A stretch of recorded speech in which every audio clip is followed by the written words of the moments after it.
Ora Na, je m'appelle Moana, plus connu dans le monde de la musique sous le nom de Janse Wesson.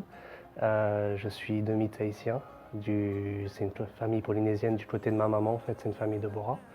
Moi j'étais en France avant, comme ça peut s'entendre à mon moment d'accent, et je suis revenu, on va dire, à Tahiti. J'ai fait un petit retour aux racines en 2010, donc c'était il y a 10 ans déjà.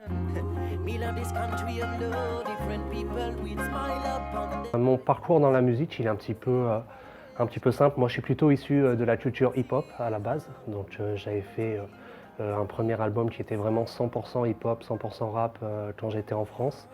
Et puis revenu à Tahiti, en fait, je me suis rendu compte que les gens n'écoutaient pas du tout de rap, en fait. Donc j'ai fait une musique qui est un petit peu métissée, c'est-à-dire qu'en fait j'ai fait des parties rappées sur du reggae, en fait. Donc je suis arrivé avec un concept un petit peu original. J'ai sorti quelques singles. Il y a un morceau qui s'appelle Loin d'ici qui avait assez bien fonctionné, qui est vraiment reggae. Et puis ensuite, j'ai fait venir un artiste de France qui s'appelle Jimmy Sissoko et on a fait un morceau qui s'appelle Ora Na, sur fond de ukulélé d'ailleurs. Et là, le morceau a bien fonctionné ici. Problème, laisse-les de côté. Ouvre les yeux, la vie est douce, remplie de beauté. Donc c'est un morceau qui parle de l'endroit, tout simplement. Ça décrit un peu la carte postale. Ce qu'on a fait, c'est que Jimmy est arrivé de Paris avec vraiment une culture parisienne et un état d'esprit parisien.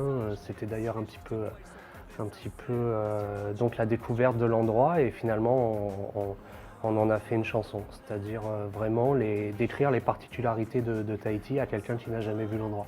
Donc ça parle de la population, ça parle des sourires, ça parle des regards, ça parle du fait qu'on se tutoie, ça parle un petit peu des décors qu'il y a autour de nous, évidemment le lagon paradisiaque, la montagne, voilà.